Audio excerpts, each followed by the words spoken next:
Good morning, everybody. As usual, I'm the warm-up act, so if you all just stick with me for a little bit here. We're here this morning at this special board meeting to implement a solution to the financial situation that has plagued us for nearly a year. Some may not be happy about it. Some think it's too little, too late, and some think it's too much, too soon, as we'll be asking our customers for increases while we're in a recession. Some say it's riddled with politics. I think all of them are correct. But it is what it is. It's a solution that will, at least in the short term, prevent the Armageddon that loomed large when we met last month. It is undoubtedly a very bittersweet solution that comes with additional pain for our customers, our employees, and everybody who lives and works in our region. It is not a perfect solution. It is a political solution. And as my mother used to tell me, politics is the art of the possible. Some years after she passed away, I found out who really said that. It was Otto von Bismarck, and the full quote is this: politics is the art of the possible, the attainable, and the art of the next best. And believe me, the next best is a far, far, far cry from the worst, which is what we were staring at when we were last all sitting at this table. In fact, what we put behind us today is the worst of the worst, one step beyond draconian, whatever comes after doomsday. We couldn't come up with a more dramatic term, but suffice it to say, it would have been disastrous for our customers, our employees, and everybody in New York. Today we put behind us all the angst, acrimony, and most fortunately the agita. Today we begin the task of working towards a better and longer-term solutions. Today, we all must pledge to join hands with those in Albany who forged this solution to do just that. So let me start by thanking Governor Patterson and his team for having stayed the course by supporting us over the past several months. He did marshal whatever was necessary to finally solve our crisis while under tremendous pressure and sometimes fire from almost every quarter. Mark Shaw, Tim Gilchrist from his team were particularly helpful and deserve our thanks. I also want to thank Speaker Silver and Majority Leader Smith. It was surely not easy for them to forge a plan that ultimately worked for their respective conferences. From all of us, our sincere gratitude. Back here at the MTA, there were many folks who worked tirelessly over this long, long stretch to help us get to this solution. And I mean an awful lot of people. We are blessed with a tremendous group of operating agency heads and their staffs who labored desperately to spin gold out of one impossible funding scenario after another. Our financial picture forced them to the very thing that they and we hate to do: cut service and raise fares. Against that backdrop, they nonetheless maintained focus on our core business and actually improved things like our on-time performance and our mean distance between failures. And until the last couple of months, broke ridership records not seen since before the national highway system was built over a century ago. any, and I mean any, objective observer would conclude that under their watches, this system got better. So I want to thank particularly Joe Smith and his staff, Howard Perlmutter and everybody who works with him, Howard Roberts and all his people, Helena Williams and all of her people, and Susan Kaufman and all her people for their perseverance and their willingness to do whatever was necessary to save this place. I also want to thank Michael Harticiano at MTA Capital Construction and Len DeSimone at the Business Service Center, who also pitched in to help us save money and become more efficient. And they're all still trying to do that. They're all still trying to make this place better, a little better each and every day for our riders, our customers. Here at headquarters, special thanks goes to Gary DeLaverson for all the explaining, tweaking, negotiating, cajoling he had to do both inside and outside the MTA family in Albany. His sense of humor, his curmudgeonness was absolutely invaluable to get us through this. We most certainly would not have done as well as we did without his knowledge, his insight, and his stamina. Hopefully he can spend a few hours reconnecting with his family, if they actually will speak to him anymore, when this is all put to bed. So Gary, our sincere thanks. And also our sincere thanks to his partner in our effort, our General Counsel, Jim Henley, who also deserves tremendous praise. He actually read each and every paragraph, line by line, word by word, in every draft bill that came out of Albany in the last few weeks. And perhaps most remarkably, even incredibly, he understood what they all meant. There are many others here at the headquarters and in the agencies to thank, but I want to let Gary and Jim do that when they explain the details of the overall agreement in just a few moments. That said, Wait, you didn't mention Ravitch. Oh, and Dick Ravitch, my goodness, how could I forget him? Without his work, this never would have happened. I mean, his dedicated service to this state, all the griping he was, if he hadn't put out a plan, if he hadn't started the work, if he hadn't kept to it right to the end, to the bitter end, this never would have happened. So my personal gratitude, I'm sure all of yours, goes out to him. He did an absolutely spectacular job. Forget anybody else? No, I think so. Okay. That said, on behalf of the board, I want to thank the individual who really put the entire MTA strategy together, and that's our Executive Director and CEO, Lee Sander.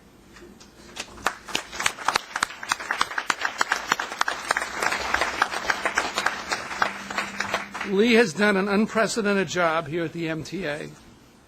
Not only has he focused on creating a more integrated and streamlined organization, he has dramatically improved customer service and our relationship with our employees. He has spent a tremendous amount of time and energy making this place more transparent. That transparency has opened up the process like never before, and it is the reason that allowed our story to be told like it is. His has proven to be a thankless job in many ways. But even those who don't fully appreciate the revolutionary change he brought to this place can't argue with Lee's selfless devotion to transportation throughout the entire metropolitan area and the MTA specifically. This city, this region, and this organization are all richer places for his work. Thank you, Lee. Thank you.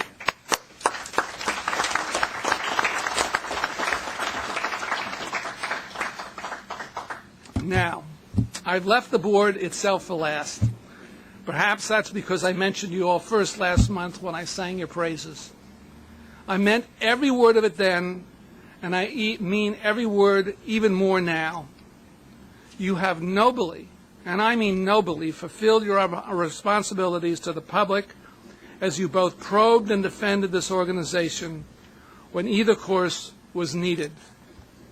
You questioned the status quo here at home. You traveled far and wide to both listen to our customers and to talk with our legislators. It's not an easy role, but you can all take solace in the fact that the work you've done over the last years was not for naught. It helped focus the debate and got us the best plan we could realistically hope for in these unprecedented fiscal times.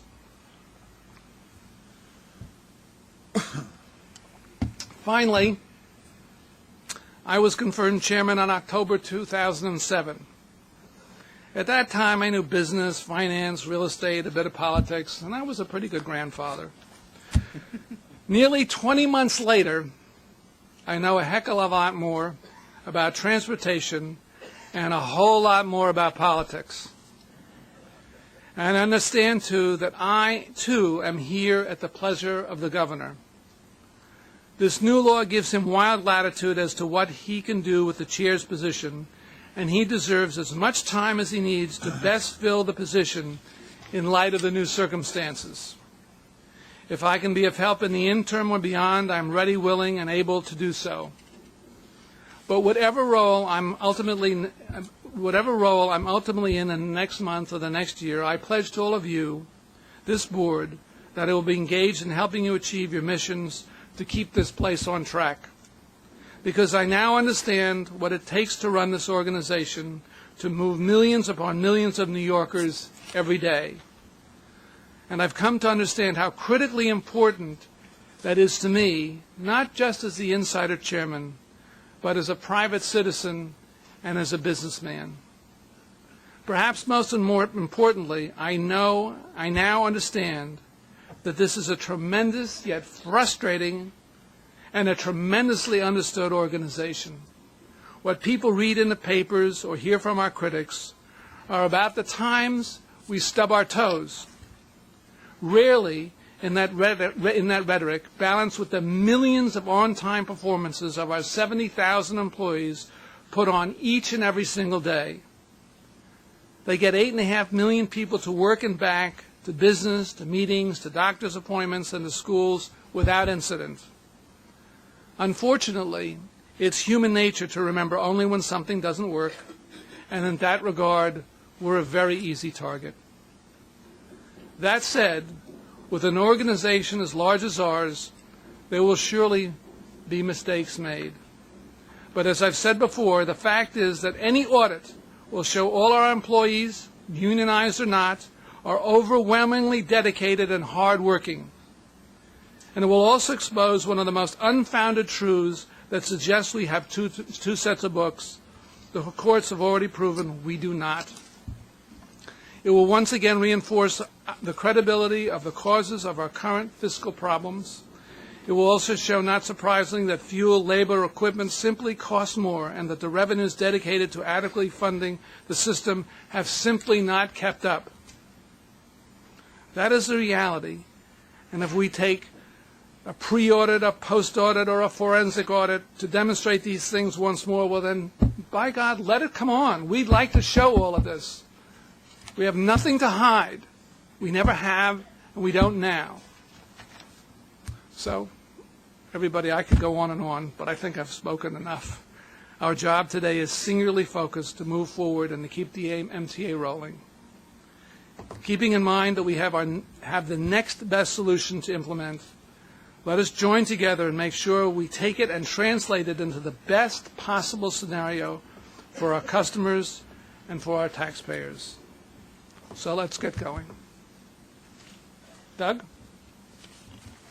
Yes, sir. We have 10 public speakers today. If they will all be ready by the podium so we can facilitate the public speaking session. First speaker, Andriva Pinder, followed by Kendra Hill, George Spitz, Ian Hilton Jr., David Kupferberg, Tony Murphy, James Branch, Gene Rushinoff, Eliana Kaiser, and Bill Henderson. Andriva Pinder is our first speaker. Okay. Mr. Chairman, members of the board, good morning. My name is Andriva Pinder.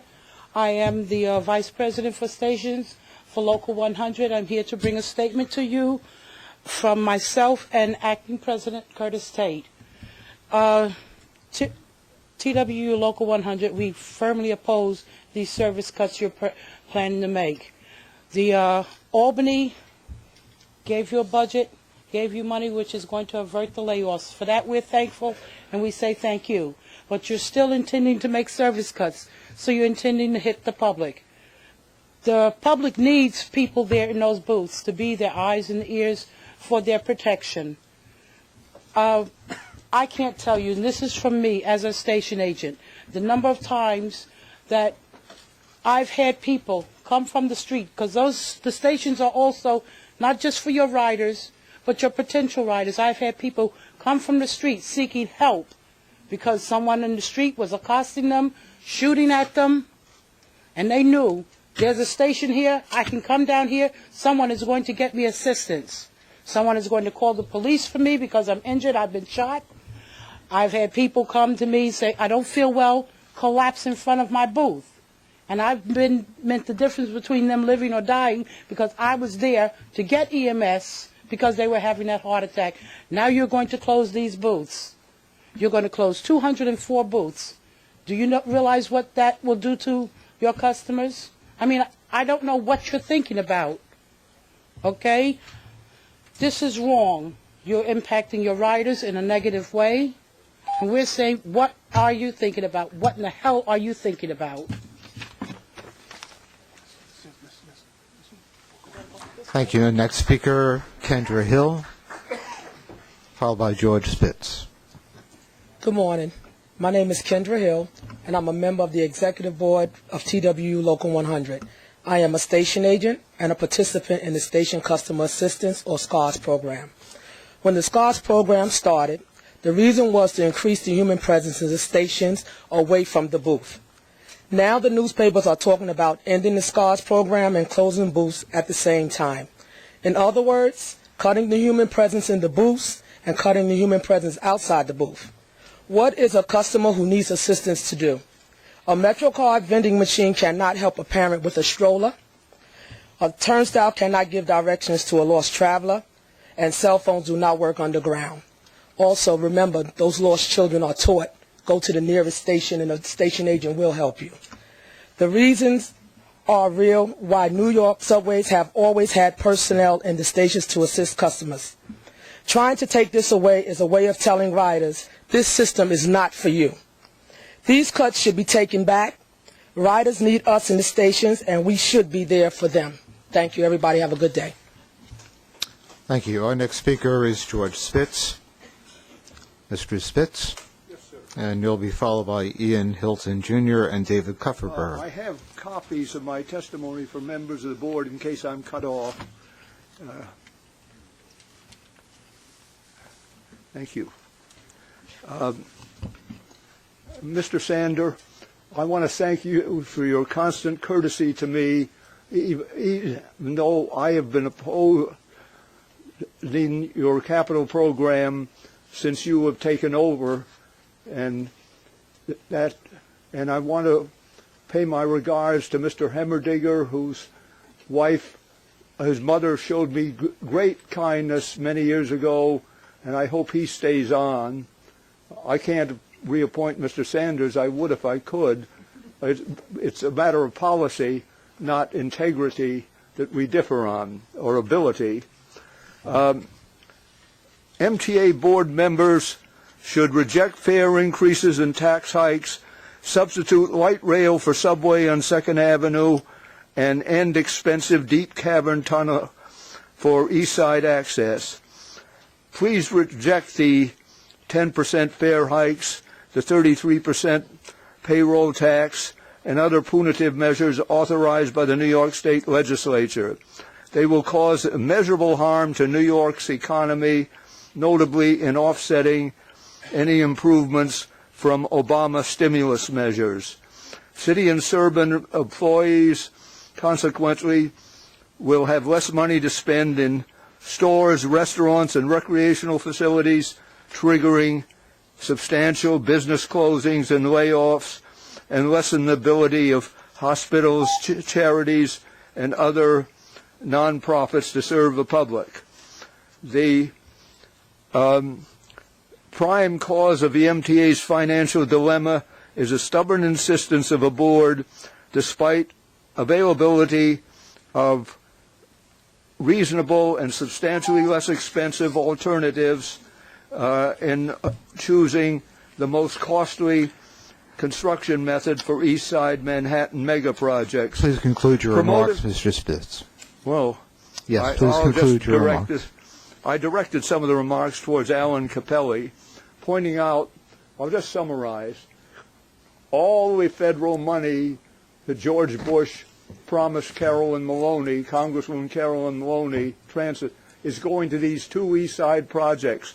Nothing for Staten Island, nothing for Capelli's two projects, nothing for Brooklyn, Bronx, and Queens. And if they substituted, instead of a $4.65 billion Second Avenue subway,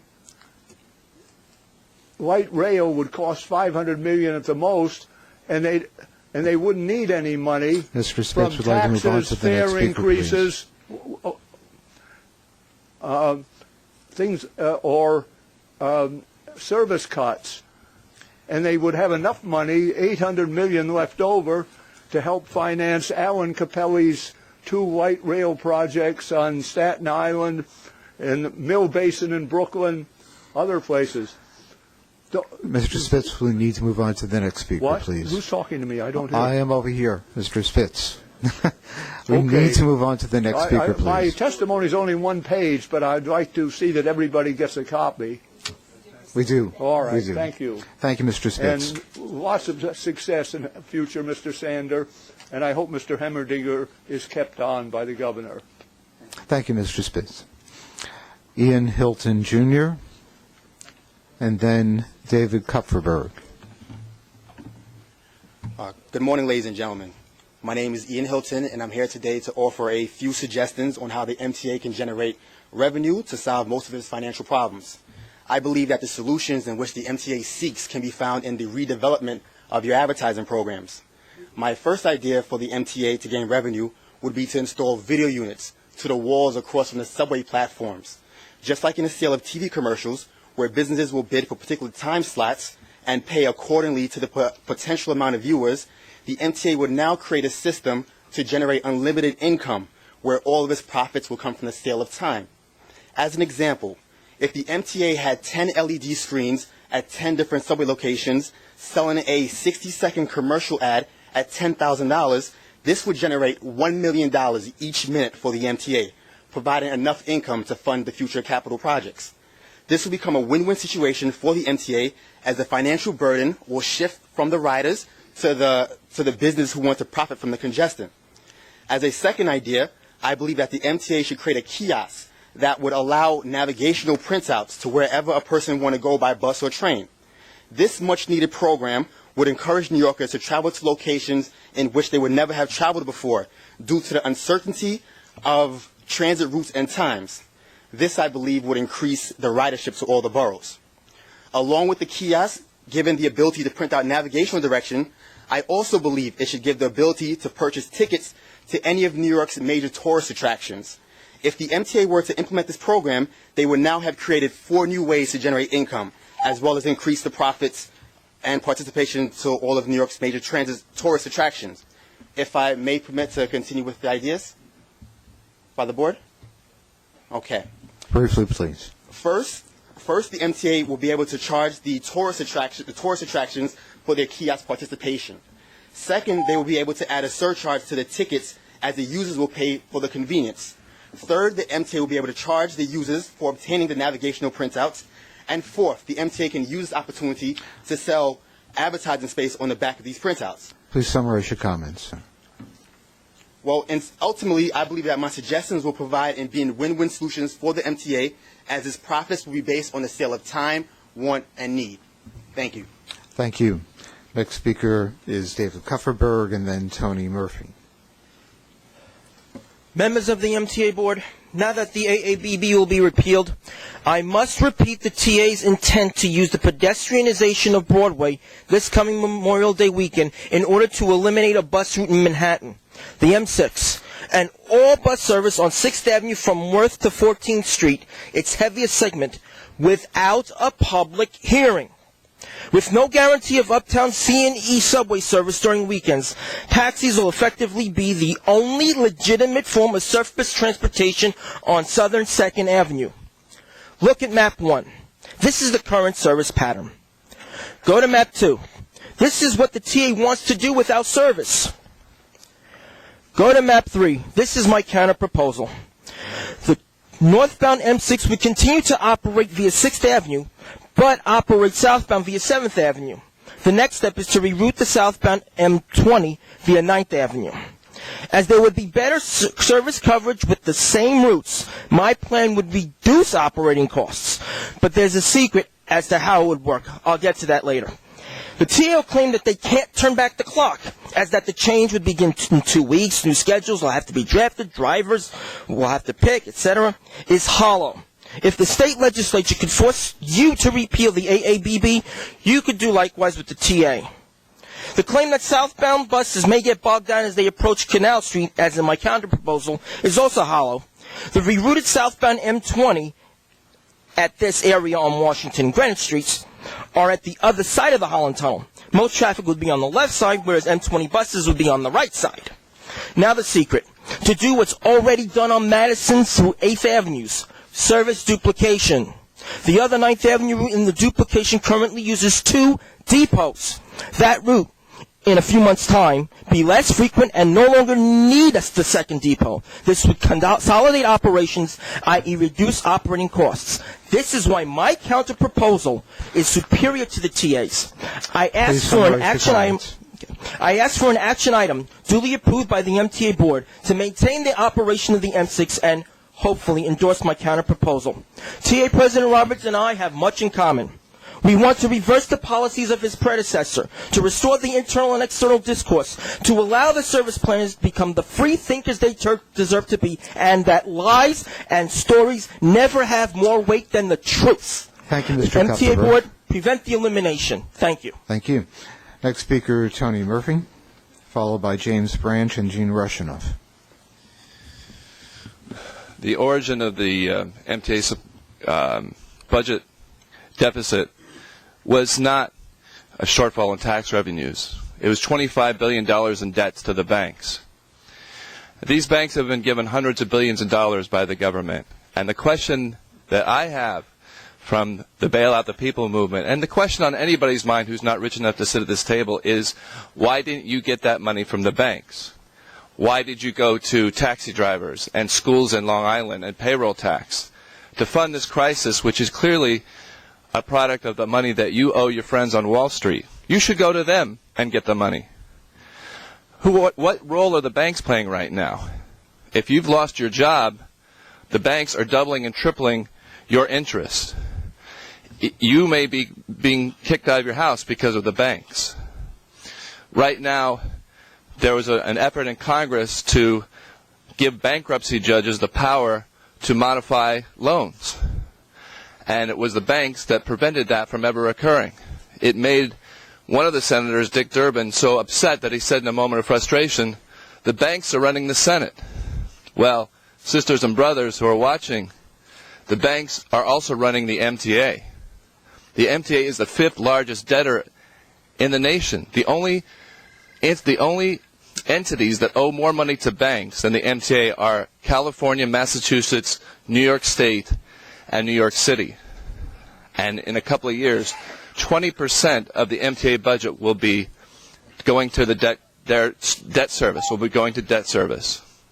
And in the Bailout the People movement, we say that there is enough money to not only stop these service cuts, which are coming next. If we don't keep up this fight against what's happening now, if we breathe a sigh of relief and say, oh, it's only 25 cents, the next thing that's going to happen are more service cuts, more layoffs of transit workers, and more fare hikes, which of course are already scheduled. And this money should be coming from the banks, and we're saying that the fight should be continued, and the only way to stop this is for people to get together and fight back. Thank you very much. And I'm not going to get the hook just yet. I've got a couple more points to make.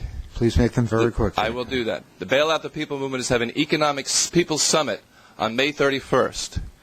If you want to know more about that, call 212-633-6646 or go to bailoutpeople.org. And, you know, I would like to remind people that if you go to the New York Times website, you can see that the banks in Wall Street have been given through emergency loans and credit infusions and bailouts. The total number comes to $12 trillion. $12 trillion. That would make it possible not only to avert this fare increase, but to roll back the fare so that it was $1 and free for people who are an accessoride. Thank you very much. There's clearly enough money. It's just that the money's not going to the right place.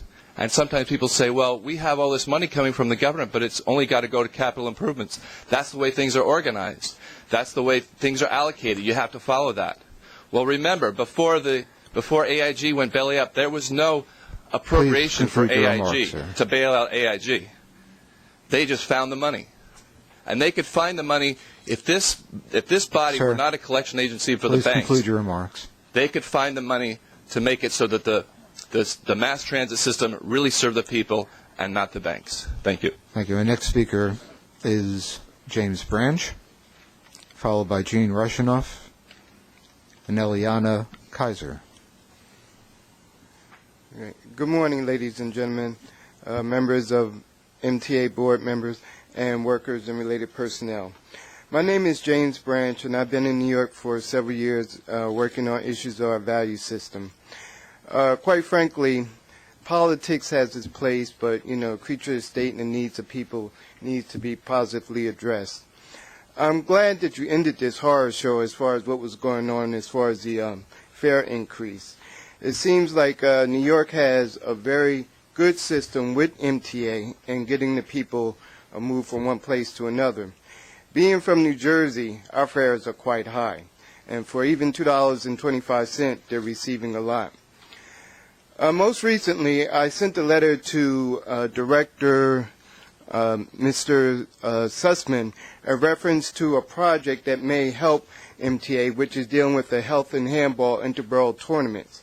I don't want to, take too much time and review the letter now, but I hope you would take the letter into consideration and realize some of the efforts that can be used as far as helping out the community overall and increasing safety efforts. I thank you for your time and congratulations on your success. Thank you. Our next speaker, Gene Rushinoff. Good morning, Mr. Chairman, board members, and staff. I'm Gene Rushinoff with the Strap Hangers campaign. I'd like to join in the chorus of praise for outgoing Executive Director Lee Sander. You will be missed. One thing you won't miss is complaints like the one I'm just about to make. When riders attended the public hearings that the MTA held in the winter, they were given this booklet, which listed a parade of horrible service cuts, including elimination of 21 bus routes and truncation or elimination of 5 subway routes. In that list was also,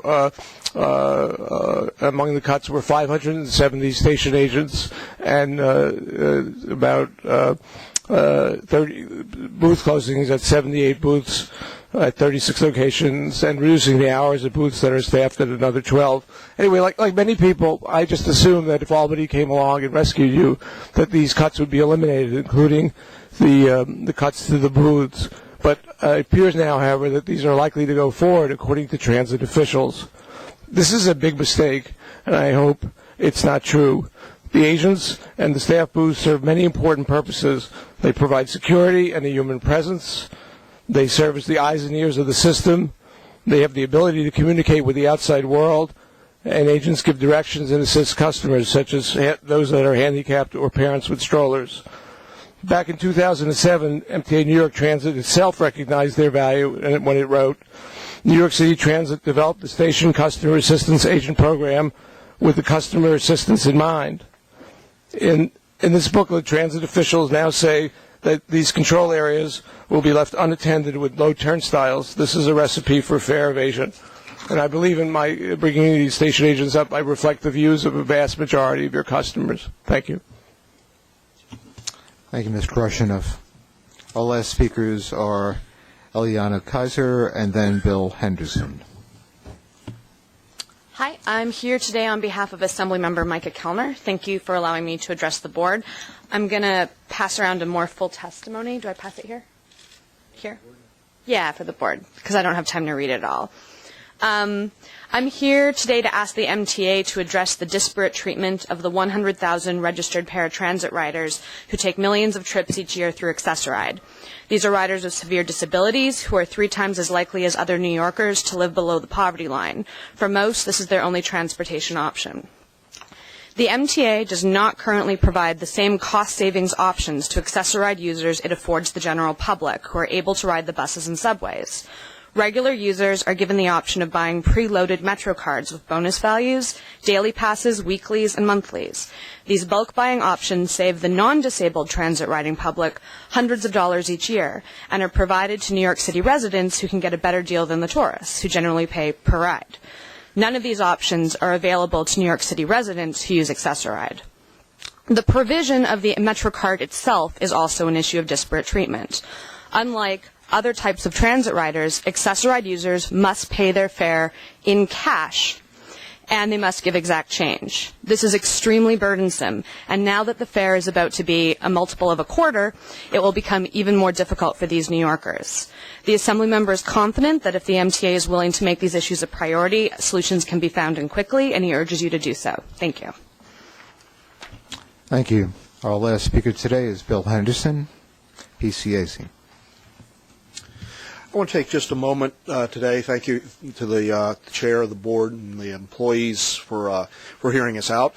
But I want to also thank the board and the staff of MTA headquarters for their efforts to bring us to this point. No one wants to see increased fares, particularly with high percentage that riders pay of the cost of operations of the system. But what we have today is a major improvement over the doomsday budget we saw a couple of weeks ago. I think this is an opportunity to forge a new partnership with riders between the MTA riders and its employees and the legislators that represent all of us. I hope that the reports of the station customer assistant and station booth cutbacks that we're hearing are not accurate. This wouldn't be any way to begin such a partnership. We need the partnership because we need a cooperative effort to bring more resources to the transit system. There's work yet to be done. Plan approved last week by the legislature provides for only 2 years of capital funding. It's a good thing to be able to take a deep breath and after the last 4 months, but it's soon going to be time to get back to work, and we'll need to do that. Thank you, Lee, for your leadership. It's been a wonderful 2 years in many ways, and I think the MTA will continue to see the benefits of some of the things you've begun here. Thank you. That concludes today's public speaking session, and back to the chairman. Thank you, Doug. Next, we're going to have a report of our executive director, Lee. Thank you, Mr. Chair.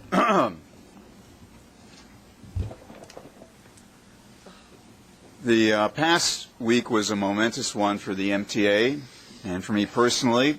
I'd like to reflect briefly on what transpired and the agency's direction moving forward. I truly believe that the plan approved in Albany last week was the best solution possible in the current economic and political environment. I am grateful to Governor Patterson, Speaker Silver, and Majority Leader Smith for acting to spare our customers from actions that would have been extraordinarily painful. Implementing severe fare increases and deep service cuts directly contradicts the MTA's mission and my goals as CEO. It is a great relief to know we will be able to continue providing the service our customers expect at an affordable price. Dick Ravitch, Mayor Bloomberg, this board, and the civic community all played invaluable roles in making this rescue possible.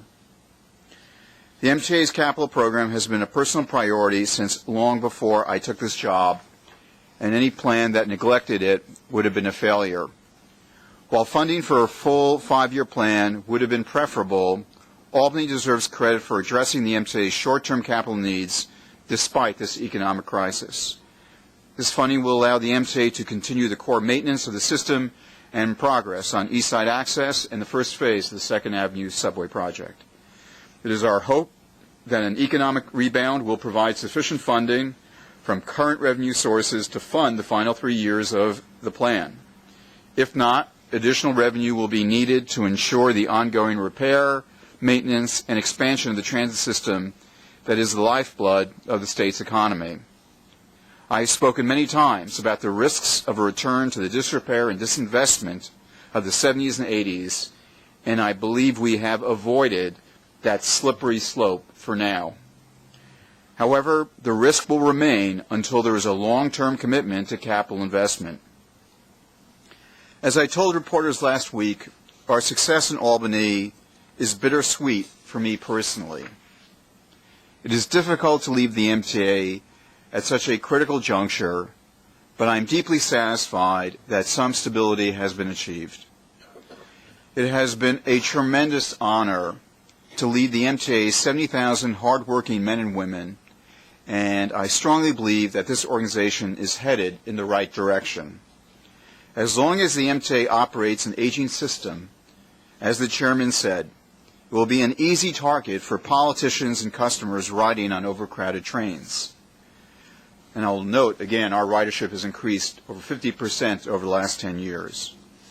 Those who take the time to understand the challenges and constraints will know the progress that has been made. Operationally, each of our agencies has tackled unique challenges to perform at record levels, particularly factoring in the age of the equipment, and again, we're getting more new equipment in. In addition, we have put the priority back on our customers by improving communication and transparency, creating accountability, and implementing innovative new service. The relationship with our employees has improved dramatically, fostering a workplace that values mutual respect. There's still a lot of work that needs to be done in that area, but we have made progress. We have laid out a 40-year vision for the MTA and begun to implement sustainability initiatives that acknowledge transit's critical role in responding to climate change. Perhaps most importantly, we have made the MTA leaner and more efficient by consolidating bus companies, integrating back office functions, and cutting costs across the board, including very significant administrative costs. These accomplishments have been a true team effort. Chairman Hemmerdinger and all of you on the board have been enthusiastic and effective partners. I was blessed with a terrific group of agency presidents and senior staff who embraced my 7 priorities from day one and worked tirelessly to move the MTA forward. I've already mentioned our frontline employees, but they deserve special thanks for enduring difficult conditions to produce a truly world-class product. One of my greatest pleasures here has been meeting these men and women, hearing their advice, and sharing our common goals. I look forward to playing a continuing role in advocating for them and the transit system that is synonymous with New York and its growth. I wish the best of luck to Governor Patterson in choosing a new chairman and CEO who will build on the work that we have done over the past 2.5 years. Thank you. Thank you, Lee. And now, Gary DeLaverson will discuss the legislation signed by the governor last week and its impact on fares and tolls. Gary, have a seat, take a deep breath, and explain it all to us. Maybe not all. Some. I'm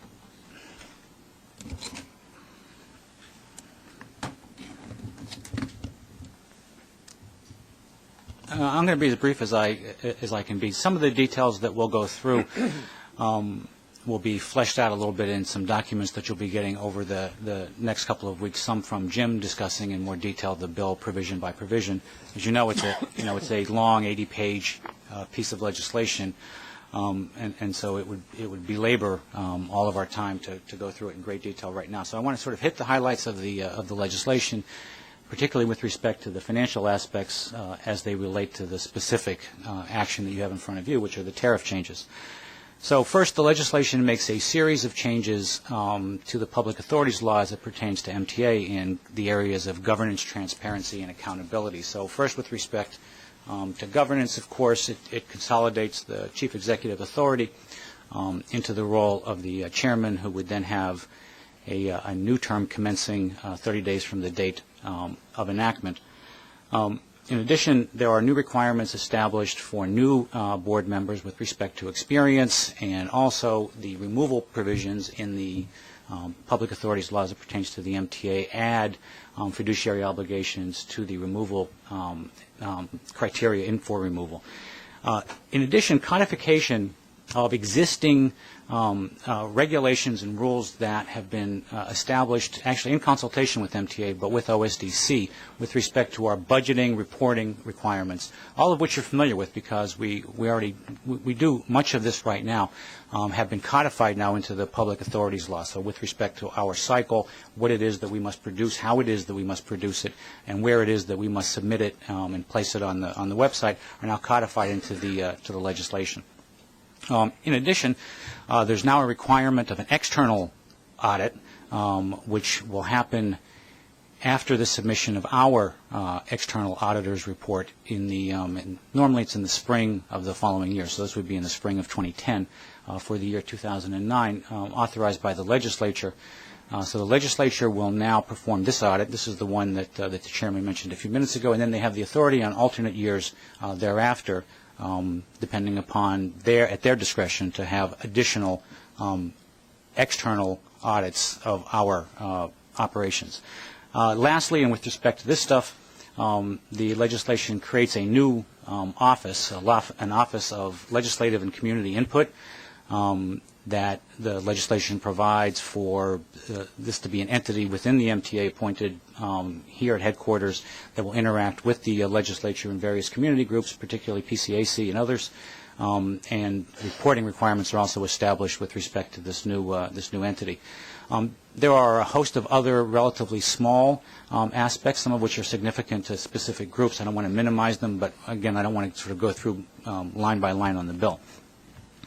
The part that we're most focused on today relates obviously to the funding of the MTA and new funding streams and what impact they have on our ability to operate on a self-sustaining basis. So let me take a second and talk about that. First and foremost, of course, is the establishment and the enactment of the new payroll mobility tax.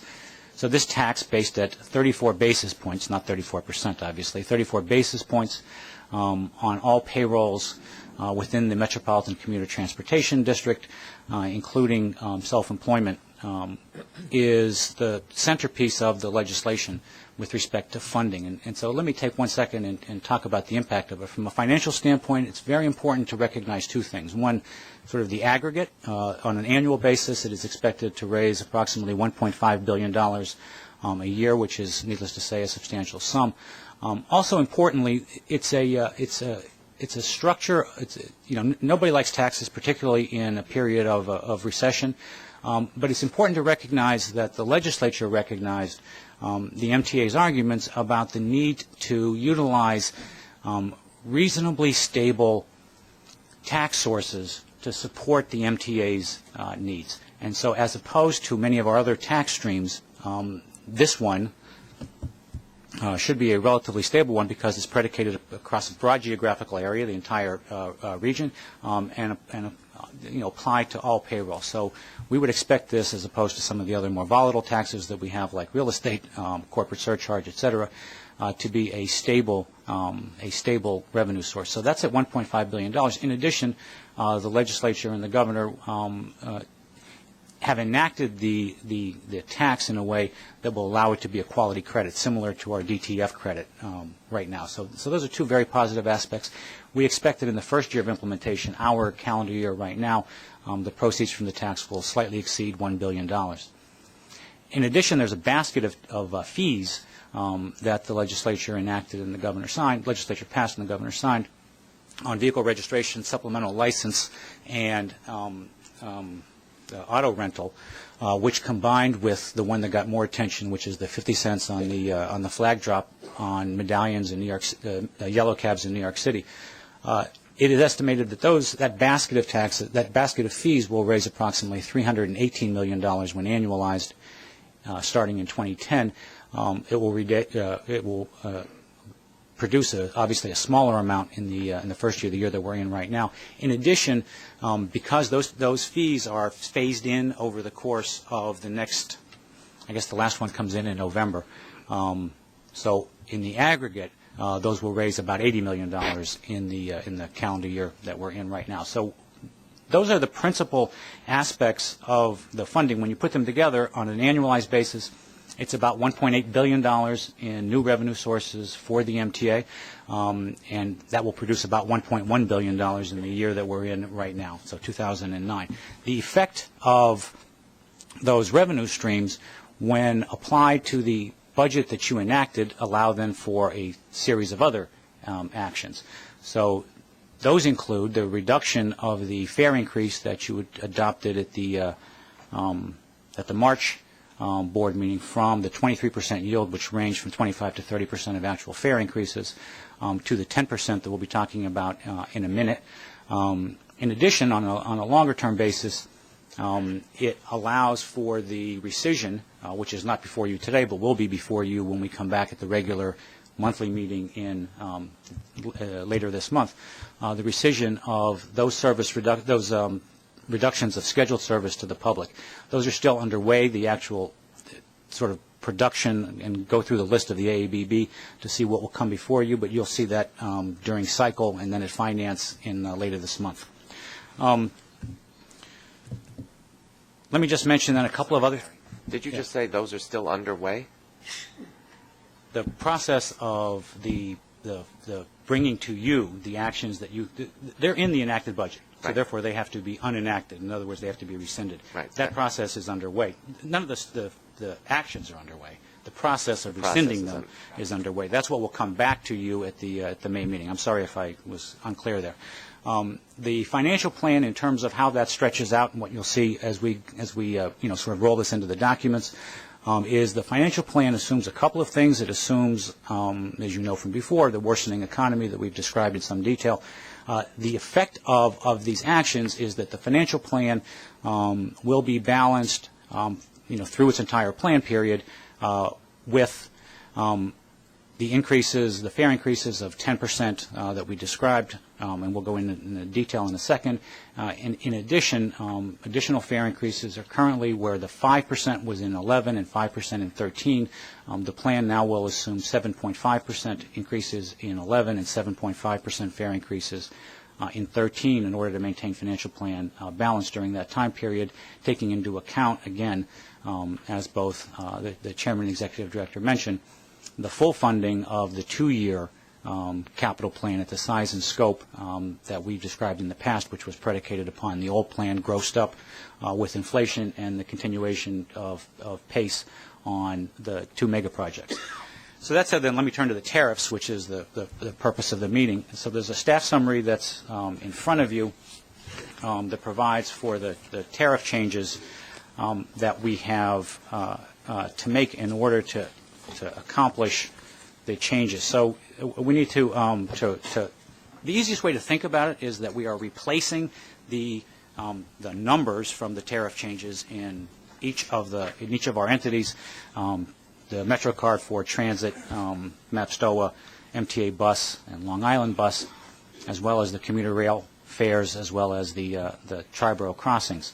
So first, with respect to to MetroCard, it might be easiest if you look at the summary sheet that looks like this that you have. But let me just describe them. Basically, in order to accomplish the average increase of 10% fares, you'll see that the increases boil down to some are almost precisely 10%. The increase in the monthly from 81 to 89 is 9.9%. The express bus changes are exactly 10%. The change in the base fare from $2 to $2.25 obviously is an increase of 12.5%. And that without changing the existing bonus structure, the 15% bonus structure that we have right now, means that the bonus fare will then go up 12.5% as well. On the other hand, the weekly will now go up as amongst all the fare vehicles, will now go up the least, which is an 8% increase versus the 10% that you're seeing in the other portions of the fare media, other than the bonus, which is 12.5%. So that's that's the simplest, staff believes easiest way to apply the 10% to the Metro card. And with respect to commuter rail fares, and the actual tables are in the supplemental information that is in this package that you have in front of you. But with respect to the commuter rail fares, those fares go up, again, on average, 10%. And they are applied relatively evenly across the board. The details are in the book, but there's not much in the way of nuance on the commuter rail fares. Also, with respect to the crossing charges for Easy Pass and for cash charges, application of 10% is relatively straightforward at bridges and tunnels, and so you'll see that in the separate staff summary, because we have to go through a separate process for adoption of crossing charge changes, and so you'll see that in the separate staff summary that's in front of you. So that's the summary of what the financial implications of the enacted legislation are, as well as our current view of how they impact both the 2009 enacted budget as well as the financial plan. We'll be coming back before you to do a couple of things at the May meeting. So first, it will be to implement the other aspects, particularly with respect to the rescission of the service reductions at the May meeting. In addition, we expect to come back to you to seek to go back to our normal budget cycle rather than the one that we asked for at the last board meeting, where we accelerated everything. And then today, obviously, is with respect to the tariff changes. Okay, I think what I'm going to suggest to the board is that rather than me read the specific parts of what we have to adopt, maybe we'll ask questions now, and then I'll read it, and you have a second shot if you want to ask more questions, because it's obviously complicated. So anybody want to start the... Of course, Andrew. No, it's a simple question. When do you anticipate all of these things happening? When would they be put into effect? I'm sorry, I should have mentioned that. The expectation is June 28th for the Metro card changes for New York City Transit, Long Island Bus, and MTA Bus, and June 17th for the commuter railroads. Okay. Charborough will follow in early July. Anybody else? Yes, sir.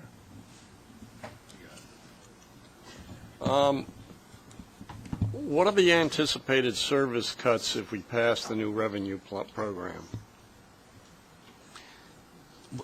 As we committed to the legislature, and as was specifically recommended in the original Ravage Commission report, direct service to the public, scheduled service to the public, was always assumed to be rescinded as a result of the passage of the new financing package.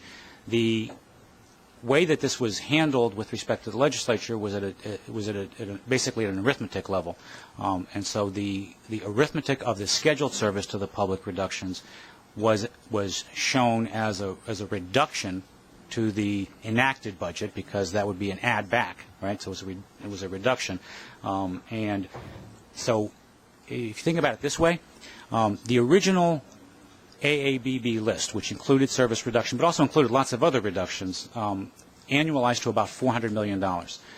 It's expected that the reductions without scheduled service to the public continue reductions of about $200 million, in rough numbers, about $200 million to the public. I would say that one aspect of the discussions in Albany throughout was the need for the MTA to make a continuing commitment to reduce expenses wherever possible, and to maintain as aggressive a posture towards expense reduction profiles and projects that have been implemented over the last several years. But that's the scope of it. Did that answer your question? Or you got a follow up?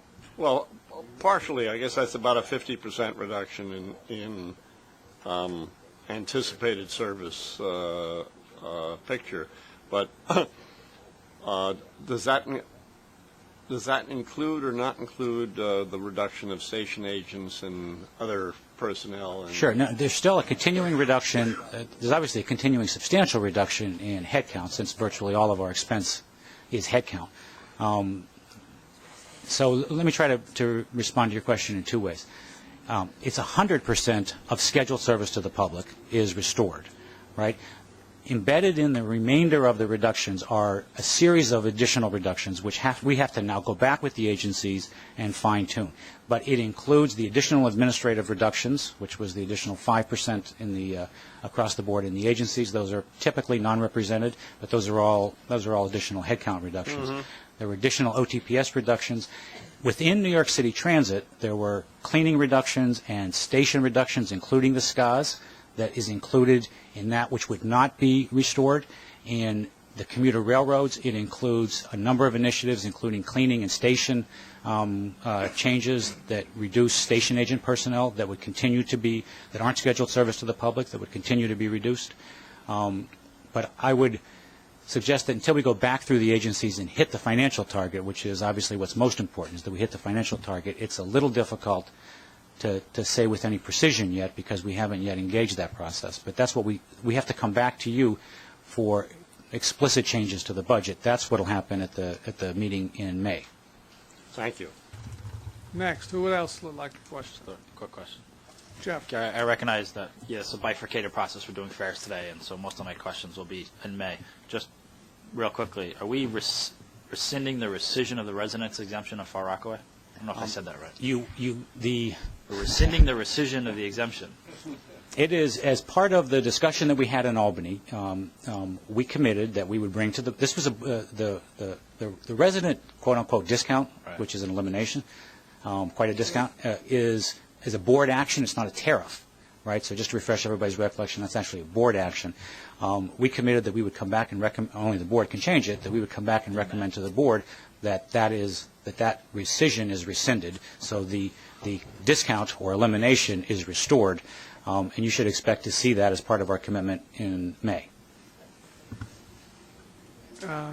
David?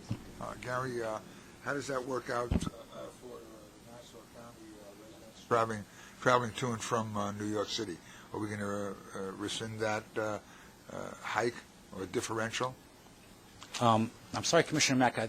The differential going into Nassau, you're going to get transfer? You mean with respect to Long Island Bus? Yeah. Yes, Long Island Bus, those changes which were, so first of all, with respect to the tariff. So Long Island Bus's fare changes will now be the same as everybody else's fare changes. With respect to the service actions, because actually some of those things were actually embedded in the service actions, those will be restored to the extent that they're direct service to the public will be restored. The specific question with respect to Long Island Bus is that the proposal that you had enacted, which would have changed the interaction between the city subway and bus system and Long Island Bus subway and system, will not take place. So it'll be as it is today. Next, who else? I can't believe it. All right, I knew it. Gary, let me ask you a question. If you will,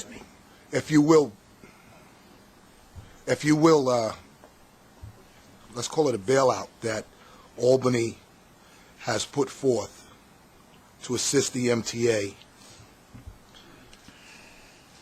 and the governor saying that he's going to replace the chief exec and the chairman, which, Lee, let me just say, it's been a pleasure working with you. We've had great lunches together. You were on track with a lot of things that you wanted to do, and I commend you for the work that you've put forth for the city and the state of New York, and you will truly be missed. You're a very pleasant person to work with, but a very direct person on what you want done.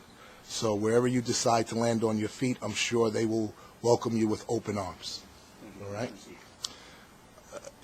Albany put forth a certain amount of money to help us.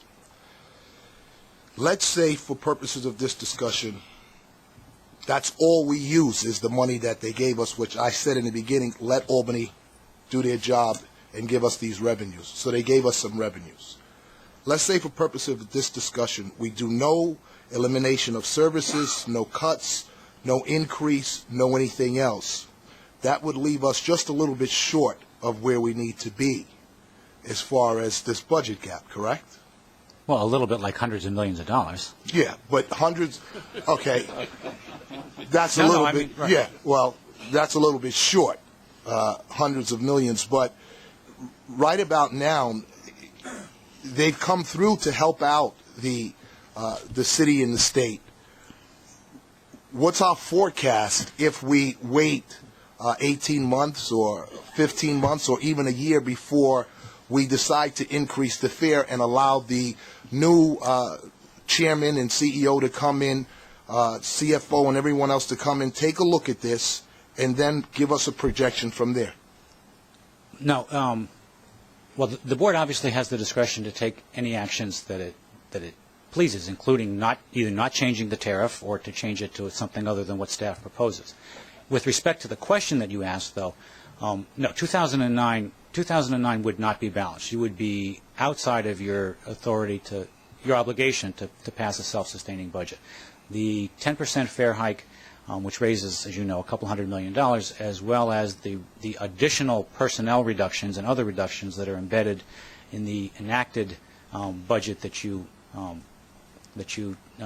approved in December, but are changed with respect to the scheduled service to the public. Were all of those actions to not go forward, you would probably be, like I said, you'd probably be something like $300 million in this calendar year to the bad. You'd be way out of balance.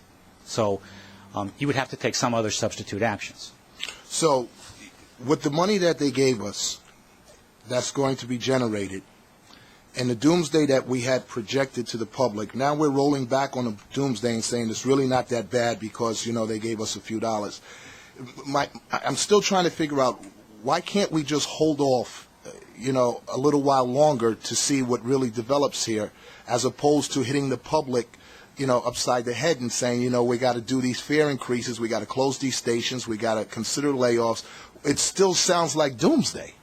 The layoffs of representative employees have all been eliminated, so let's place that issue to the side. Mm-hmm. So there's a difference, obviously, between personnel reductions accomplished through attrition and layoffs.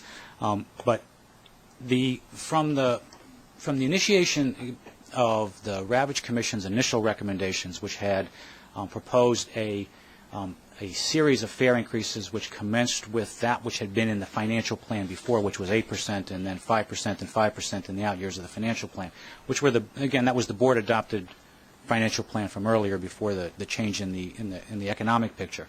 From the date of the Ravage Commission recommendations, there's always been a recognition of the role that fares play in the general operation of the system. So that's a policy issue. It's not for me to opine on, but it's always been part of the baseline discussion. Fares as part of the operations. The actions that were taken in Albany baselined many of those Ravage Commission recommendations, and then dealt with, I would say, a couple of additional changes. First was the political issue that came about as a result of some of the Ravage Commission funding mechanisms, principally the tolling structure for the Harlem and East River bridges. And then secondly, and most importantly, I would say, was with respect to the acknowledgement of the impact that the deteriorating economy had on the MTA's financial plan from the time that we had forecasted in November of 2008 until we were actually up there in March, April, and I guess May of 2009. So all of that then made the process in Albany obviously more difficult.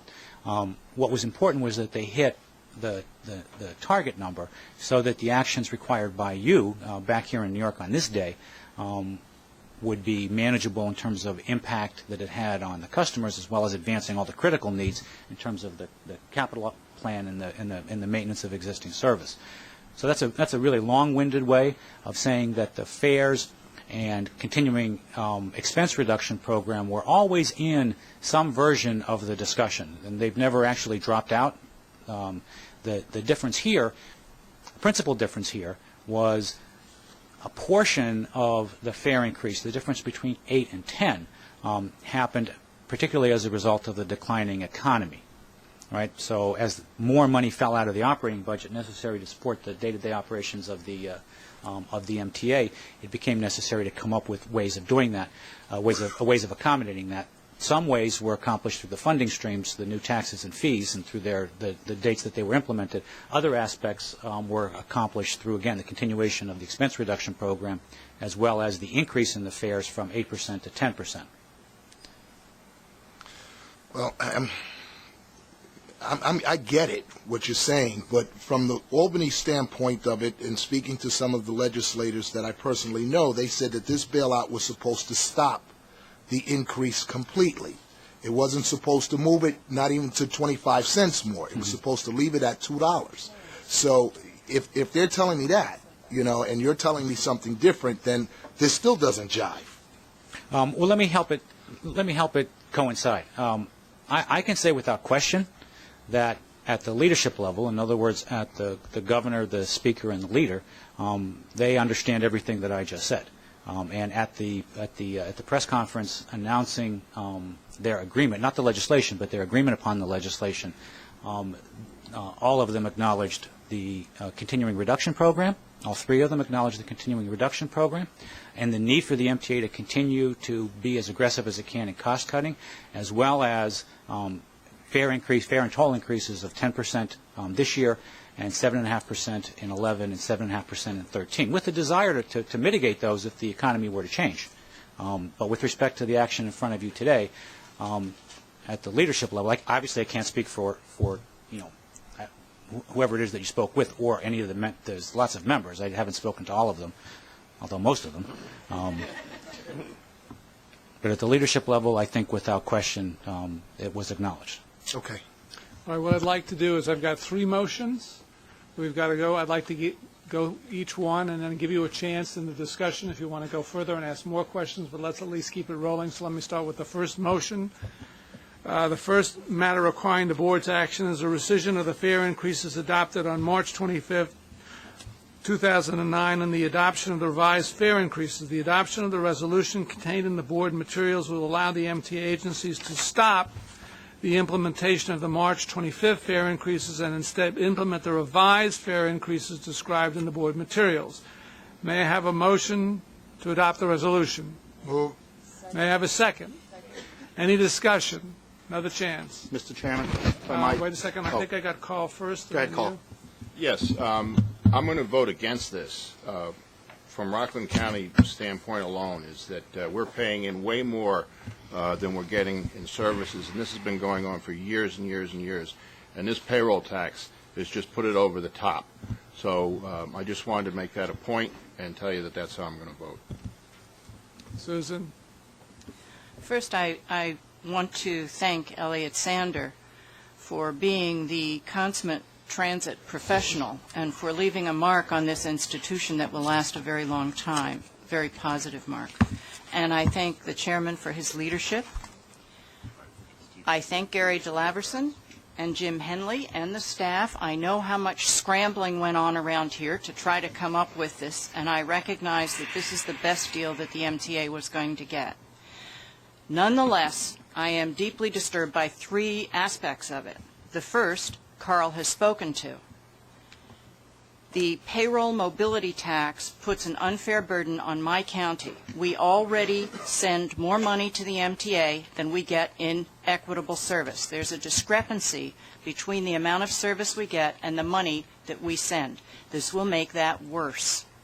My county embraces transit. We want transit, and we're willing to pay for the transit we have.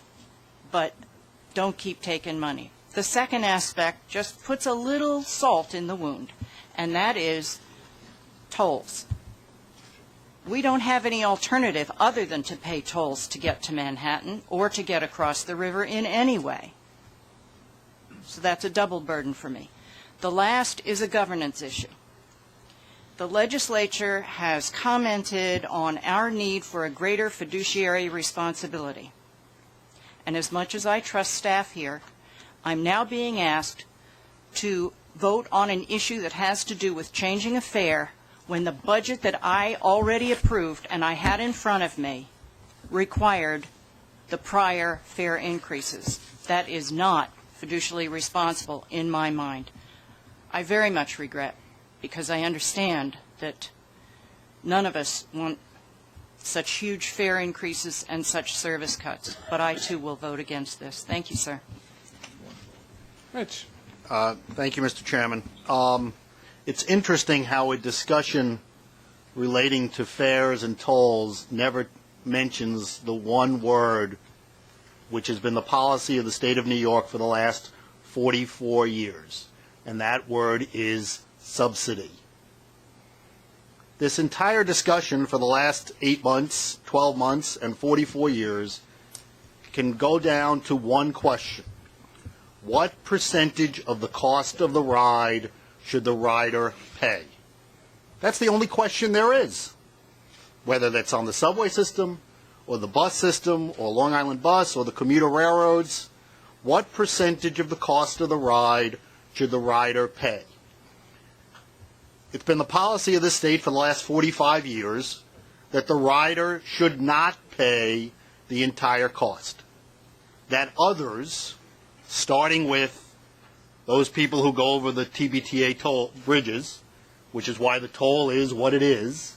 The toll is what it is, not because it costs us that much to maintain the bridges and tunnels. The toll is what it is because more than half of the money goes to subsidize the mass transit rider. That is not a decision we made. That is a decision the state legislature and the governor made in 1965 and has been the policy of this state through Republican and Democratic state legislatures and governors all that period of time. So the question comes down. What percentage of the cost of the ride should the rider pay? For the number of years, that number has gone between 40 and 50%. Higher on the subway system, less on the commuter rails. For all those people on Long Island who think the commuter rails don't get any money, I can assure you we get lots of money, which is why the cost of the ride to the commuter is less than it is to the subway rider, but I leave that for another discussion. But that is the focus of the discussion that has taken place. And unfortunately, that discussion has taken place not in a mathematical or aspect that people can understand. It's gotten in line with regionalism. It's gotten in line with transparency. It's gotten in line with, unfortunately, credibility. All kinds of other questions that relate to the political process. And those of us who have been through the political process understand that and understand that directly. The budget that we adopted in December and then readopted in March would have made the rider, on average, pay between 55 and 60% of the cost of the ride. It's as simple as that. Just look at the numbers, okay? That number may be good, that number may be bad, but it was a number. The intent of the legislation, or the result of the legislation, in the numbers that Gary and I have talked about and may need to be modified, get that number below 50%. That number is still higher on the subway system than the commuter rails, for which I take no credit, but for which I am appreciative in that regard. But that's really what this question comes down to. And that really should be the question going forward. What percentage of the cost of the ride should the rider pay? What percentage of the cost of the ride should the highway user pay? Or the real estate developer? Because, as Dale knows, that's what they do. This is not a question, and that's why I've been so concerned about this discussion for the last 7 or 8 months. This has not been a question of bailing out the MTA. We don't get any of the money. It is a question of how much the rider should pay. We are actually not bailing out the MTA, we're bailing out the rider. Whether that rider is on the subway system or the bus system or the railroad, whether it's Long Island or Metro North. That is the focus of the question. That has been the focus of the discussion, but unfortunately it has been clouded in all kinds of other discussions, most of which are irrelevant, most of which are superfluous, but unfortunately have taken place. And I would hope that we could get back to that type of discussion. That's the concern my colleagues from the northern suburbs have, and rightly so. That's one of the, because any time the rider doesn't pay the full cost or whatever we perceive to be a reasonable cost, everybody else in the region pays. That's why we have the taxes we now collect, and that's why we will have the payroll tax going forward. Am I supportive of what the legislature did? I am only supportive in the context of it helps the rider not have to pay what would be perceived to be an unreasonable request. Am I supportive of how they did it? The answer to that question is no, for which I join my northern colleagues, because it discriminates. While you may think it discriminates in the north, I can assure you it discriminates on Long Island. The elimination of the tolls on the East River bridges and the imposition of the other taxes in substitution for that is a disgrace. And as I said, when I was asked whether I supported the Ravitch Commission report, I said the answer to that question is yes, because any alternative will be worse for Long Island, and this is worse for Long Island, without a doubt. The other concern I deeply have is the legislature and the governor's refusal to include regional bus in this solution, or perceived solution. Regional bus, as Commissioner Mack clearly pointed out, and I would point out for Suffolk County, and my friends from Westchester and others would have had that opportunity, would have dramatically reduced the cost of the operation of the bus system in our counties, and would have gotten us something back for the amount of taxes we pay, above and beyond the subsidy of the railroad rider, which is obviously one aspect, or the subsidy of the Long Island bus rider, which is something else. But it would have gotten us something else back, which I believe would have been very beneficial, especially in Suffolk County. Notwithstanding all of that, while I would have voted negatively if I was a member of the state legislature to implement that solution, or the solution that we have now gotten, it is very difficult to sit here today and vote no to reduce fares. That is a very difficult situation, and something I will not do, notwithstanding the fact that many people have recommended that in that regard. I don't believe that's the answer. We should reduce the fares to a level which is more commiserate with the economics that we have and the economics of the region at the moment. But it is a very difficult and I think unfortunate turn of events, and I would hope, if nothing else, over the last 6 or 7 months, we can get back to a reasonable discussion about the main question. What role does mass transit play in this region, and therefore who should pay for it? If that's all we accomplish, then at least we've accomplished something. Thank you, Mr. Chairman. First of all, a question, Mr. Chairman. Does this first vote include the tolls? No, that's next. Okay, so this doesn't include the tolls. Okay. Well, on the first of all, I'd like to start off by saying, expressing my gratitude and thanks to Lee Sander, who I believe is a consummate professional, who I know the board will miss greatly, and I will miss personally. He has instilled in me a much greater appreciation of public transit than I could have ever gotten, I believe, under anyone else's tutelage, and I thank him for his effort and his effort in working with me to help me understand public transit in New York. So, Lee, I'm going to miss you. Secondly, I also would like to speak for the South, but since we've heard from the North and the West, but I'm going to leave that to the discussion of the tolls, since I believe that the vote that we're taking place right now is on rescinding the prior increase, which is greater than that which we're planning to roll it back to, and I support that effort, so I will simply say let's rescind it and put in the lower fares. Thank you. Okay, is anybody else going to call a vote? Wait, Jim? And Andrew? Mr. Chairman, first of all, I'd like to thank Lee for his leadership over the last 2.5 years. It's been a pleasure, and I thank you. I also like to thank Gary and his staff for doing a great job. I mean, I know I've seen them work. It's been a tough task. I think they've done what they've considered to be the best job for the MTA. I take issue with the fact that people say that Albany has given us something. Well, there are people that are going to be paying this give back, and it's certainly not the legislators. It's the people that live in our communities. And as I can tell you, in the 15 years that I've been on the board, this mobility tax has been the most hot-button item that I have faced in 15 years.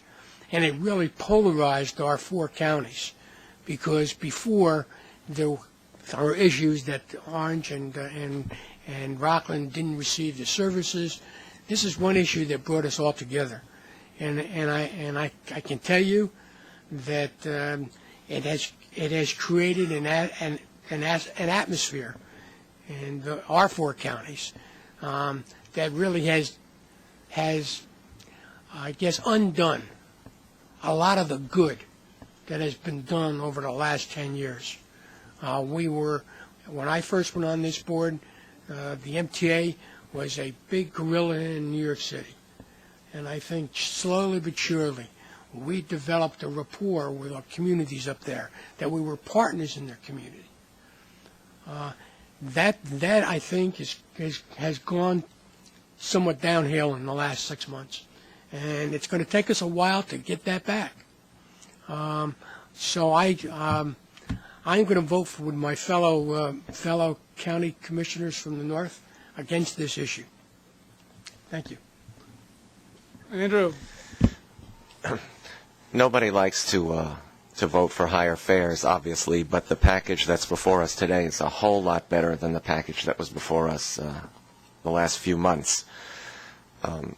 For transit users, we still continue to pay probably the highest percentage of the cost of our ride of anybody in the U.S. We are indeed getting a lot for our fare, unlike many other cities in the U.S. We get 24-hour service. We will continue to have that now at reasonable intervals. Is this the package that we would like to have seen? No. I think we would much have preferred Dick Ravitch's original concept of bridge tolls. I think it was more equitable. Just as transit users have to pay to cross all of the rivers, I think motorists should have to as well. That did not happen. I also think that had that happened, we probably could have gotten a somewhat graduated payroll tax for the northern counties, who obviously do get less service. I'm very sympathetic to Orange and Rockland. They absolutely get less service than the other counties. Putnam and Dutchess, they do all right comparatively, but these two, I understand how you feel.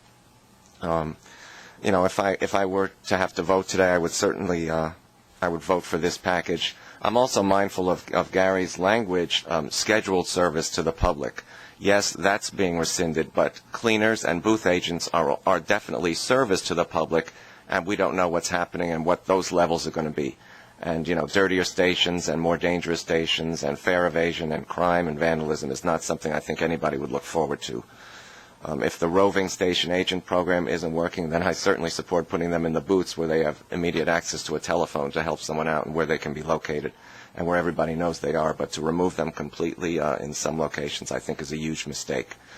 I would also like to thank Lee for all of the hard work he's done.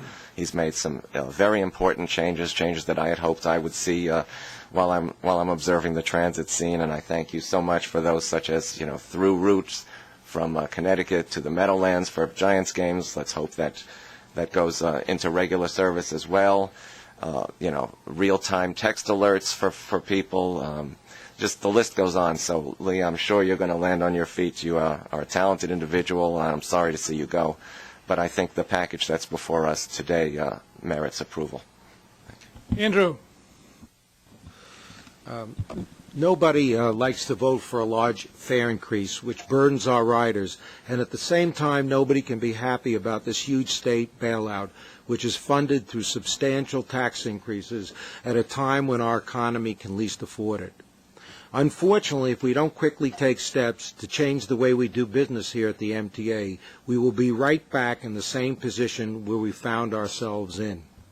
We need to continue the important work that is being done by the Chairman's Special Committee, which addresses such things as heavy administrative costs, the consolidation of many functions in the Business Service Center, most urgently that of procurement. In addition, we need to restructure our operations for the 21st century, such as merging the commuter railroads. We need to immediately address the runaway labor costs, which have escalated over 50% here in the last 5 years. Issues that need to be addressed immediately are pensions, health care, and overtime. It is imperative that business does not continue here as usual, or else these huge tax increases and hikes will be a complete waste. We owe this to the riding public and the residents of this state. In observing what's happened here over 15 years, in the last 6 or 7 months, because of the crisis that we've endured here at the MTA, it's the first time that seriously, I think, a lot of the way we do business has been questioned here. And the Chairman's Committee and Lee especially has been very, very forthright in the Business Service Center and doing things which would address the operating conditions here at the MTA. And I'm afraid now, because of this large bailout, which comes at a huge cost to the riders and will continue to be a cost to the riders, we can't lose the emphasis and the momentum that we now have gotten here at the board.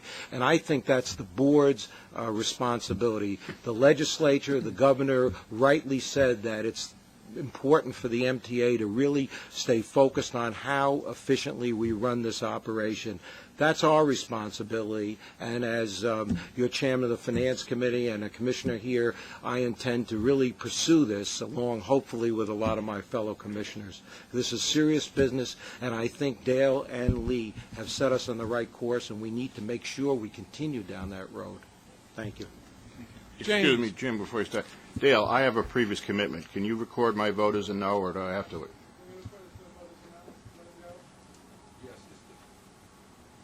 Two additional motions forthcoming to register vote with respect to the two TBTA action items as well. Yes. The vote is no.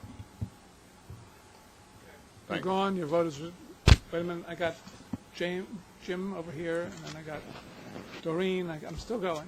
Your turn. Thank you, Mr. Chairman. I'd like to just add my thanks to Lee for the wonderful job he's done. I can't add much to what's already been said, but I certainly do want to align myself with those comments. As a rider representative, I do want to just emphasize that our job on this board is, as Mitch mentioned, to see that the burden on the rider, as well as the service to the rider, are equitably placed. And we on the PCAC are very thankful that a very unreasonable burden, both from the standpoint of fare and from the standpoint of service, has been lifted, and it is through the effort of the agency staff and our elected representatives that funds have been made available. I don't believe that it's necessarily in the purview of board members, however, to, in a sense, disadvantage riders by withholding their support for funds which are being made available to see that the burden is equitably placed between riders and non-riders. If there are problems with the sourcing of funds, I think that the efforts to gain traction in that area belong elsewhere, and that our responsibilities are to riders, and if we can avoid a very unfair action with regard to these riders, that it is our duty to support this. And if I had a vote, I would certainly vote in favor of that. And finally, I want to add our voice to the voice of Vice Chairman Saul, that it is important that this agency continue to exhibit every strenuous effort they can muster to keep the agency as credible, as efficient, and as right-thinking as possible, because it is our ongoing responsibility to not only the riders but also to the state and the people who help us survive every single day. Thank you. Doreen. Very quickly, because a lot of people have said a lot of very, very important things here, and I don't want to necessarily add to all the great things that have been said. But Lee, many, many thanks. You've shared your knowledge of the system very generously with all of us, and your love and concern for the system has been infectious. We will miss you very much. Nobody likes this bill. I guess we've all expressed our reservations about it. It is what it is. It's doing important things to keep these fares as reasonable as we could keep them at this time. And I'm going to negate Carl's 3 votes with 3 yes votes, because unfortunately I also have to leave, but I am in favor of all the measures before us today. Thank you, Doreen. Anybody else before I vote? Yes, Norman. I have a prior commitment also. No, no, and no. My votes are no. I'm not voting for no increases. I'm not voting for no alternates. I'm not voting for anything like that. I started out with no. I'm going to end up with no, and we're going to ride this train together.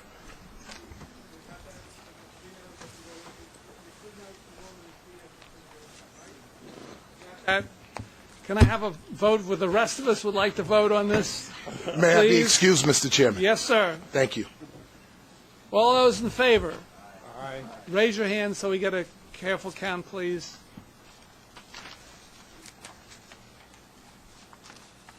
You got us? Wait a minute. Keep them up.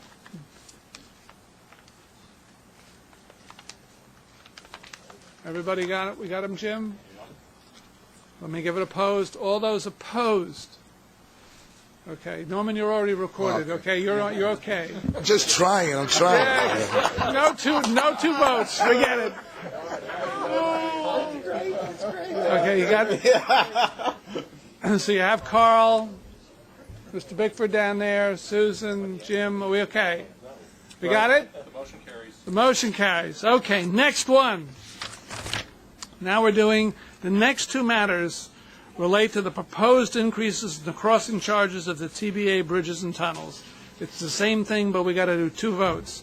The first of these 2 matters concerns the environmental review of the crossing charge increases passage on the TBTA facilities. On March 25, 2009, the Board adopted findings contained in a negative declaration provided to the Board.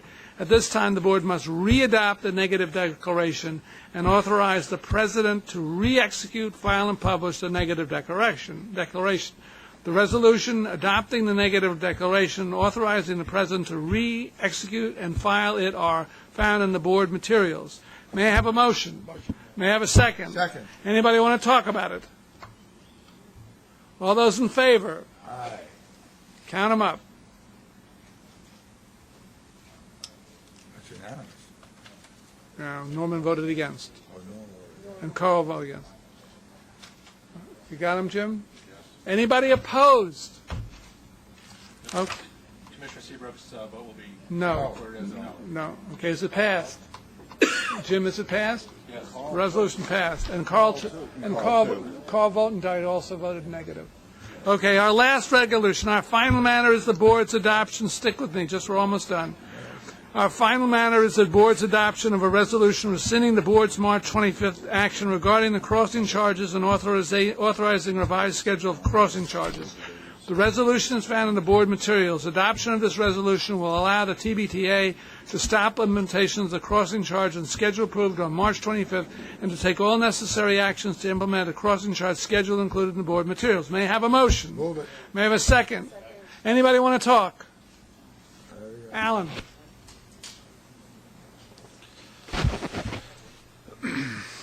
Well, first of all, as has been said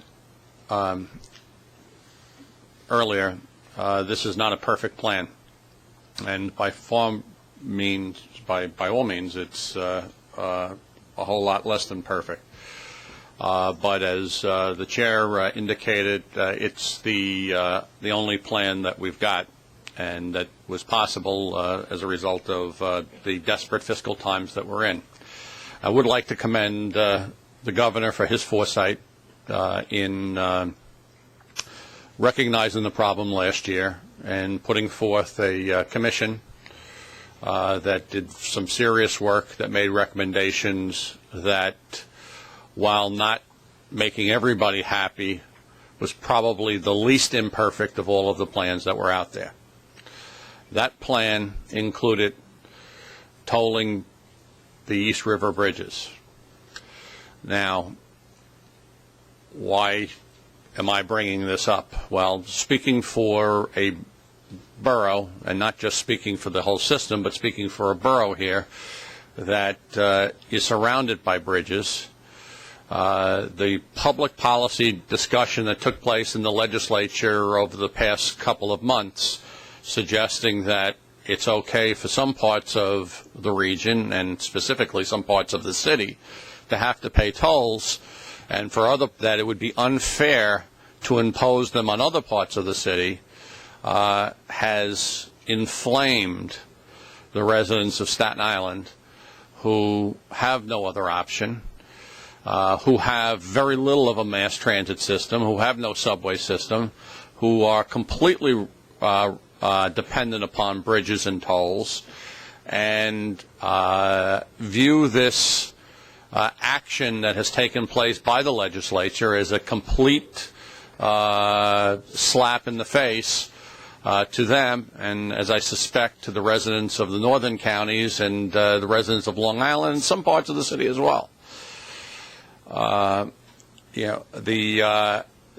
are a lot of things that need to be fixed going forward. A capital plan on a long-term basis is going to have to be adopted that's going to provide for increased public transportation in other parts of the region. I hope that some of those parts of the region will include Staten Island, because we're in desperate need of greater mass transit. Certainly, as my press agent George Spitz mentioned earlier, there are a couple of light rail projects out there that I don't know how they bear my name, but I do have interest in them, and I have no financial interest, let me just disclose. But I do have interest in them. But the legislature needs to go back and correct this inequity so that there's no the balkanization of the city and this region. There ought to be essentially one fare, one standard. The mayor was on the right track last year with his congestion pricing that would have provided essentially one fare for anybody going into the city. I think that that's the right direction. I think that this bill that was passed is imperfect. I would vote against this proposal for tolls, except that it would mean it would be a $13 toll on the Verrazano Bridge as opposed to an $11 toll. So I'm not asking that we vote against this, but I am registering the protest of 500,000 Staten Islanders, as well as my the voices of my colleagues from the northern suburbs, parts of southern Brooklyn, I guess northeastern Queens, and Long Island. So thank you, Mr. Chairman.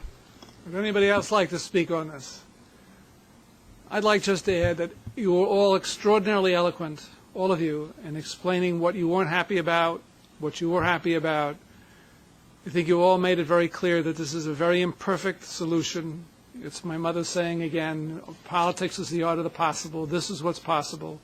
We owe a thanks to the governor, the majority leader, the minority leader, Silver, Smith, the mayor, all the political people who at least gave us something to argue about and to try to make better. I think we all agree this is a beginning, not an end. I thank the board very, very much for your hard work. I again don't think the public or anybody understands how hard you all work on this. So I thank you from the bottom of my heart. And with that, could I have a vote? Last one. All those in favor? Aye. Anybody opposed? Do we have a pass? It was Norman and Carl and no votes. Right. Okay. Is the motion passed? Okay, again, my thanks to the board, the staff, to everybody. Could I have a motion to get us out of here? Move. Second. Pass. Adjourn. Finished. Out. Okay. Okay.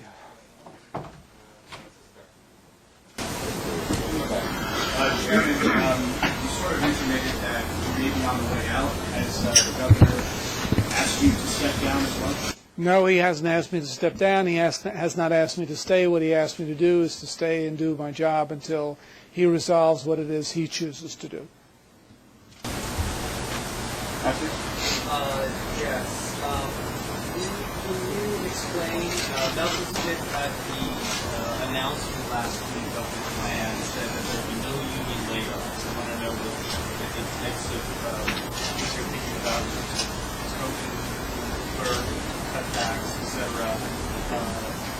What's going on? Will there be union layoffs? No, there will not be union layoffs, and we are delighted that that was the outcome in Albany. In regard to station agents, the reductions that were discussed here are attriting vacant positions. No station agents will be laid off. We would prefer not to reduce the staffing in the stations, in the token booths. Unfortunately, given our financial plan, that is something that we've had to proceed on. But no individuals will be laid off. Okay, and then the 270, the decision whether to go forward with 270, whether it was 270 positions or booths, that is not what we made? No, I mean, we will be reducing those positions through attrition. Again, our preference would be not to have to do that. But again, as you heard Gary say, we are committed. I guess it's about $200 million, Gary. Yeah, we're committed.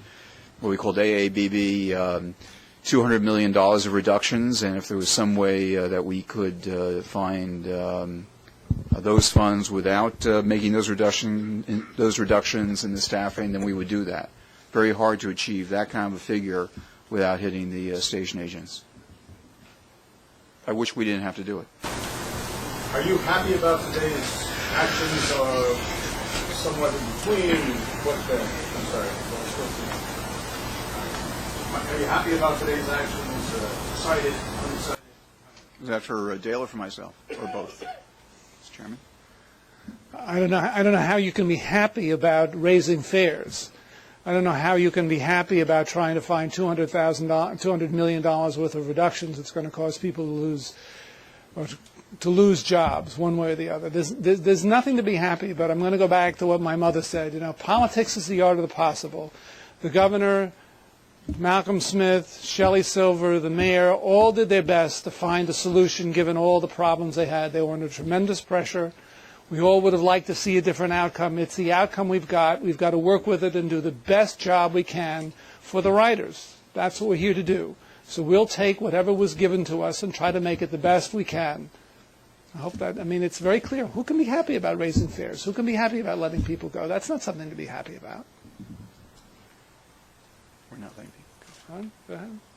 No, I would echo what the chairman said. My personal preference would have been to implement the Ravitch recommendations. I would prefer that we not have to raise fares, although I think keeping them at the rate of inflation, is something that the authority needs to do if the legislature is not going to increase its subsidy. And so, given all of what we went through with Albany, I think it is an outcome that we'll accept. So can I follow up with the this fare will hold till 2011? The intention is that it will, but, can you predict the future? Can we predict the future? No. We'd like it to hold. We'll do everything we can to make it hold. If the economic conditions, as forecasted, stay the way they are, then I think we'll get there. But we've seen how difficult they've been. Hopefully, the economy is getting better, and if that continues, it's conceivable it could go further up. I mean, this has been a roller coaster in terms of the MTA's revenues, as we've seen over the last 10 years or so. This is for both of you gentlemen. I assume you saw the story on Sunday about Assemblyman Vito Lopez trying to bully the CEO into promoting a relative. I'd like you to comment on that, and also whether you think the State Public Integrity Commission should look into it.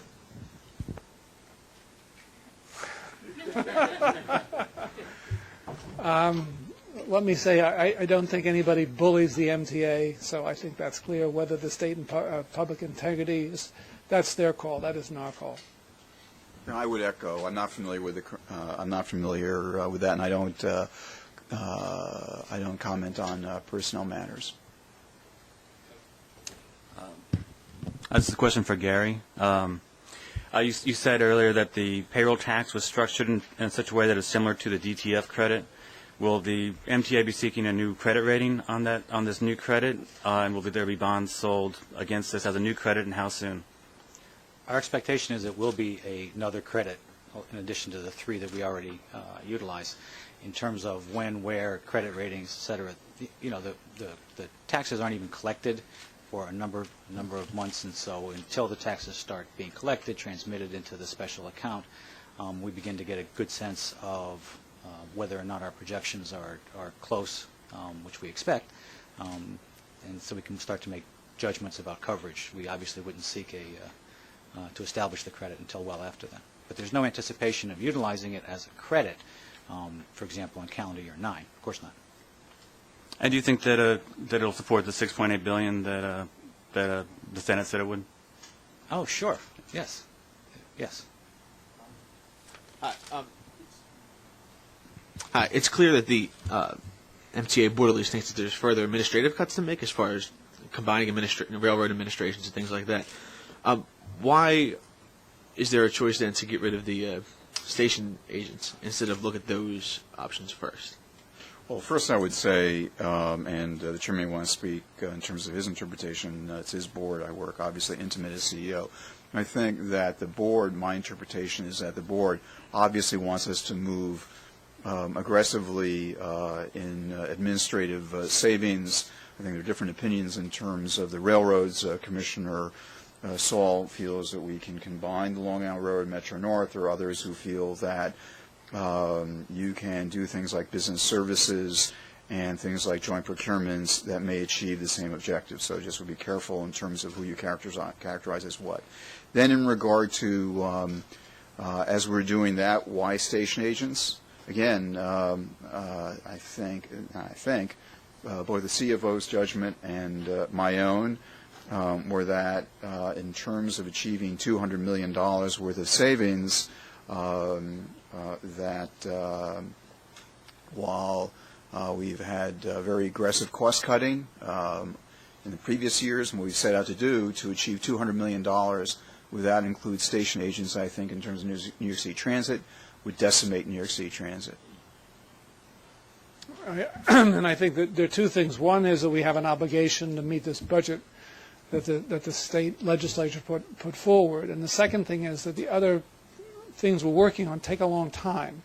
And the MTA is like a great big ship, and it takes a long time to turn it. And the kinds of things that we're talking about, if we were to do them, were to take time to do. And when you think about them, you also have to make sure there are no unintended consequences of what you do. So it's one thing for us to start talking about it, then we have to get into it and make sure that what we're doing is going to have the proper outcome, and not tomorrow, but years down the road. Yeah, and I would say, if the legislature had come up with additional revenues in terms of supporting the station agents, but we know how difficult it was just to achieve the level that we were at. For the chairman, since most of the columns and even politicians, spoken highly of Lee Sander in the last couple of days, do you think the fact that he is being squeezed out here is a little unfair treatment by the government? I think there's a new law The new law changes the job, both his and mine, and I think the governor has every obligation to figure out what he wants to do with that new law. And if this is what he wants to do, that's what he does. I mean, we both serve at the pleasure of the governor, and it's his call. And if the legislature had written a different law, then it might have a different outcome. They wrote the law changing our positions, and now the governor has to decide how he's going to implement that change. That's the way it goes. What do you think about it? It's not my job to think about it. The legislature changed the law. He didn't, they did, and this is what the result is, and the result of that is he's leaving, and the odds are I am too, but who knows? It's up to the governor. He's got to have a chance to think through what ought to be here, and he's got to implement it because he's ultimately responsible. As a follow-up to that question, both of you are performing job functions that you're equally intimately knowledgeable about. Can one individual realistically do both of your jobs? And if so, what's your advice to your successors? All right. Or You go ahead, please. Well, first I think we're supposed to go like this. Yeah, or to dance. Right. Look, I supported strongly the consolidation of those positions. I believe that the model that we had with Richard Ravitch and Bob Kiley and Peter Stengel is a stronger model. And so I strongly support it. I strongly supported it when the Ravitch Commission, which I was a part, recommended it. So I think that is the way to go. I think it's no reflection on the chairman and myself. I think we have been a very strong team. But I think in terms of long-term, the likelihood of getting those kind of dynamics that we have between ourselves, I just think that that's unlikely or not a high probability to bank the future of the MTA on. So I strongly support that. I think the record has proven that it was done successfully in the past, so that's where I am. And I knew that with the Ravitch recommendation that there was a chance that Governor Patterson might ask me not to do it. The future will tell. You all in the press and the public will decide if it's the right job and the right conditions, and only time will tell. I'm not a future teller any more than yours, so let's hope it works. Let's hope it's the right decision. Thank you. Thank you. Okay. Okay.